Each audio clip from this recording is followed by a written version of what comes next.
So today I'm out foraging for food. It always amazes me, and perhaps a better word would be fascinates me, how much food one can gather from the forest and from the earth. So today I have a real special treat, or at least a special treat for my supper tonight. If you follow me back in here a few feet, I'll show you what I found.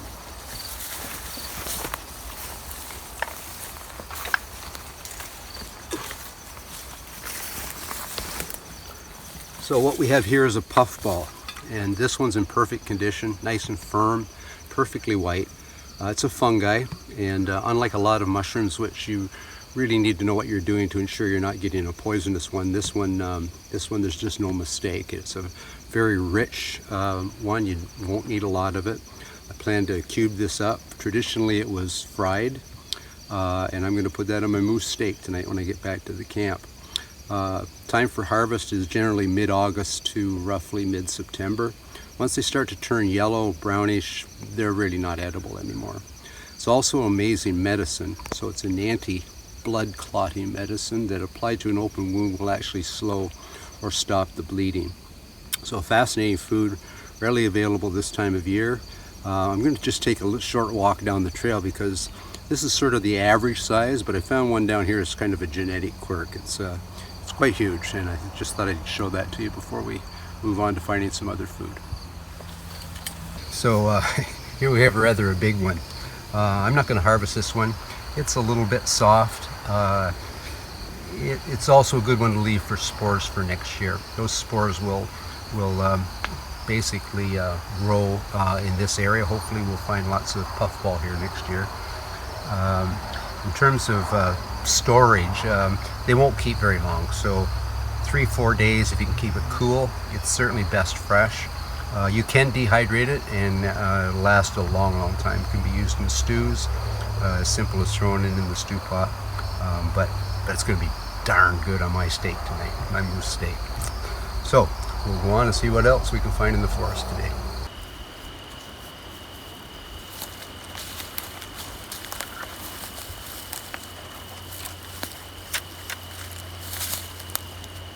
Okay, what we've got here is a fantastic find. This is chaga. I'm going to keep this relatively short because this is a late summer, early fall, and not the proper time to harvest it. But it is one of those magic medicines that you can find in the forest. It's full of antioxidants, it's a great anti-inflammatory, and when brewed up into a tea, it tastes great. Another real useful application of this, and a good friend of mine showed me that if you can take this fungi and chip it apart, even green, it'll take a spark from your flint and steel. So we've often wondered how they lit fires. They didn't have char cloth, they didn't have the material to make char cloth, they weren't going to cut up their hunting shirts. Chaga works as a great fire starter, either dried out or right off the tree. So we're going to come back and harvest this in early winter, late December, January, somewhere in that time period.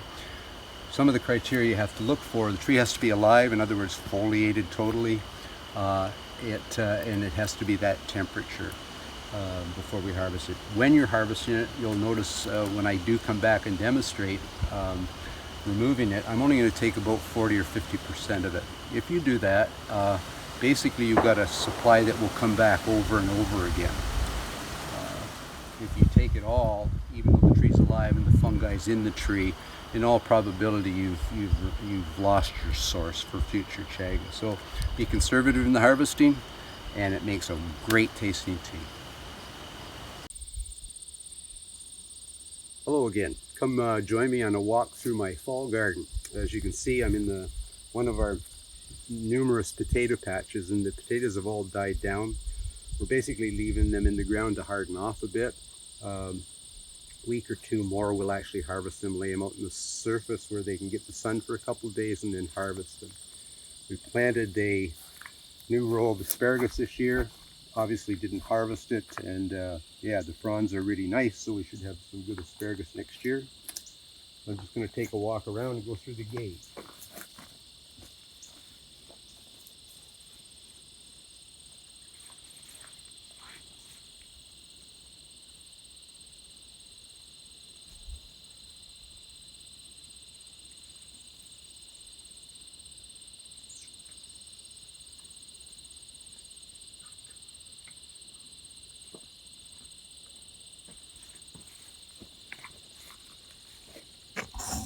So last night we had our first fairly hard frost. Well, not really hard, but hard enough that, as you can see, it sort of killed the tomatoes off, although there's still some pretty good life in the vine. So tomatoes are left, will probably still ripen. It doesn't look like the frost actually hit them, so they should be pretty good.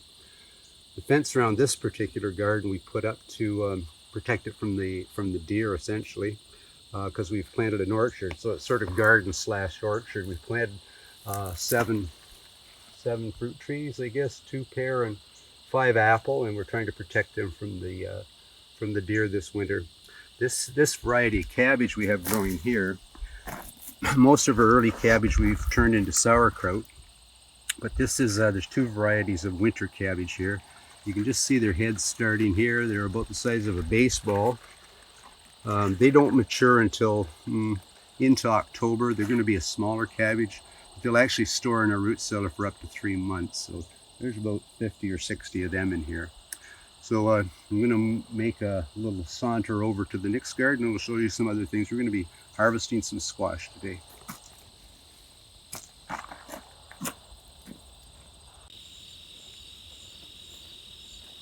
So we've arrived at one of our other gardens. We've got numerous gardens, as you can see. And again, these tomatoes, they might stand a little better chance, particularly this plant, if we don't get more frost. Over here we had garlic planted. The flowers that you see died off there and in numerous spots throughout the garden. We seed with buckwheat. Buckwheat's a great cover plant. It stops weed growth, but it has nodes on the roots, and those nodes will fix nitrogen from the air. And so it just basically builds up the soil. Cut that off, till it in, and it gives good tilt to the soil. So we're about to start harvesting some winter storage beets and carrots. And over here we've got lots of parsnip growing along here. This row is parsnip, beets and other parts. This row here is turnip. And we're going to experiment this fall. We've never done it before, but some are going to go in our root cellar. And some we're going to experiment with waxing and just keep them in the house, in the basement. So anyway, I'm going to harvest one for tonight's supper.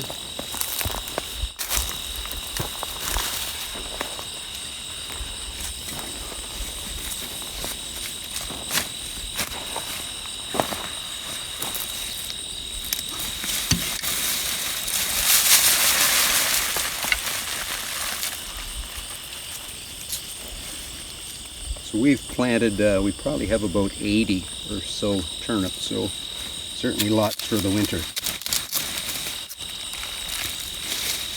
All the material we take from the garden ends up over in our compost system in the back corner there, and it'll get turned in. So we step over this way, and we had another patch of potatoes.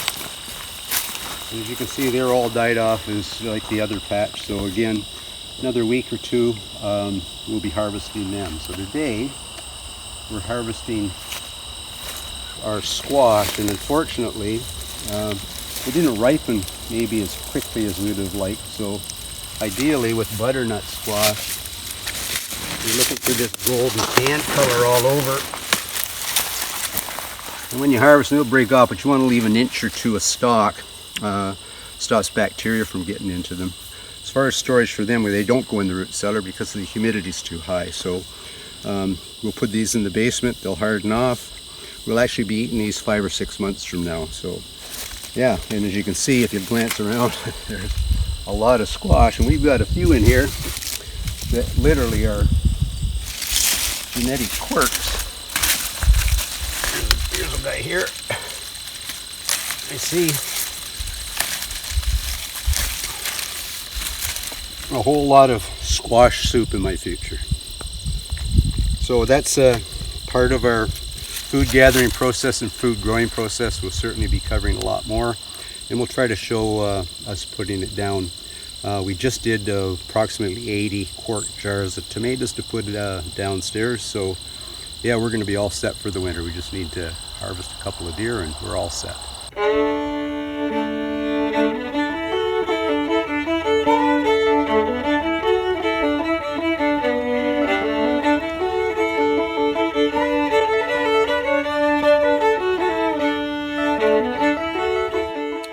So today is harvest day for our root crops, and like it was done 300 or so years ago, a root cellar was a feature that most homesteads had. Often it would be as simple as a pit dug underneath the cabin they were constructing with a trapdoor in the floor. Further north of us, they would actually melt the permafrost with fires and pick away at the soil. They'd actually have a refrigerator in the summer. Often it was dug into the bank, as we've done here. So essentially what we've done with our root cellar is we've constructed a log cabin and then we've buried it. So you just see in the front of it. But it is a tiny little log cabin buried, got a couple of vents in it. There are some modern things to it, but essentially you're looking at a system that was used 300 years ago and is still being used today. So as I said, it's harvest day. We're getting some really hard frosts at night now, and we're going to be filling this. So basically, we have a shelf system inside. We try to monitor the humidity. We want to keep the humidity very high, so 90% or so. So basically, it's got a dirt floor. We just dump in 4 or 5 gallons of water, and that'll shoot the humidity right back up and keep our root crops. Root crops were essential for the pioneers because they got protein from wild meat, but they needed the starches and the fibers from crops. In order to sustain themselves through the winter, they would have to have some way of preserving that food. So we're going to head off to the garden now, and we've had a very good, very productive year with our gardens today, or this year I should say, and we're going to head off and have a look at some of our produce.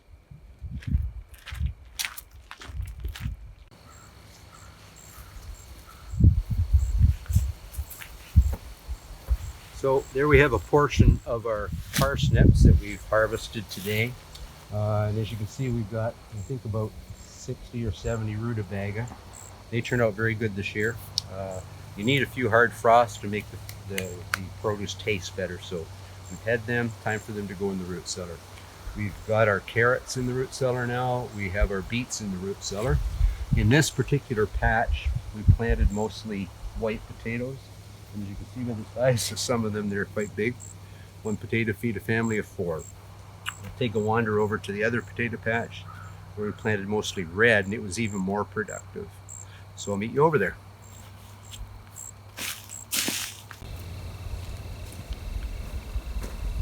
So here we are in the red potato patch, and as you can see, it was a very productive year. This is a good example of why to rotate crops. This particular area, we had not grown any produce here before, but over the last 4 years we've planted cover crops to build up the soil. Clover, fixing nitrogen in the soil. Buckwheat, fixing nitrogen from the air in the soil. So yeah, and this year it was quite productive, as you can see. The other advantage of rotating, particularly potato crops, there were no potato bugs in this particular patch.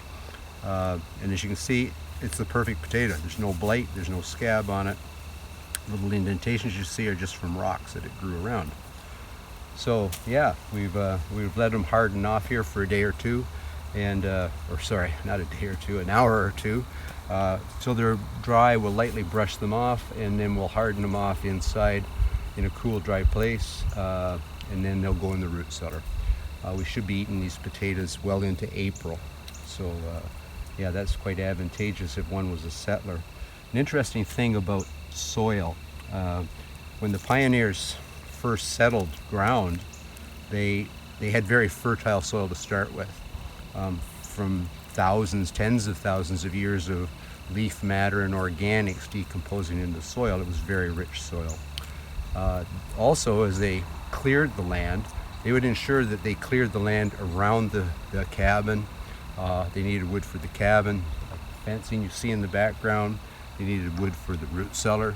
And as they were gathering those raw materials from the forest, they were clearing the land for what would be their first garden.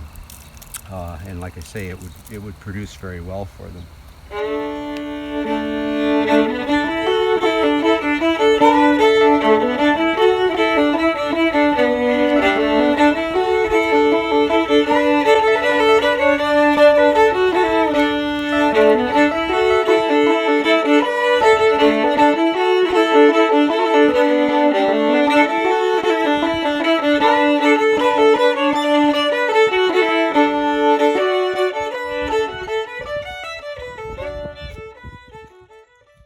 So here it is, the 1st of November, and we're harvesting the last of the produce from our garden. Kathy's pulling our winter cabbage, which will be cleaned up and put in the root cellar. Tomorrow we'll be planting our winter garlic, and then basically the garden's put to rest until spring. When the soil's warm enough to till, we'll be planting our first peas of the season.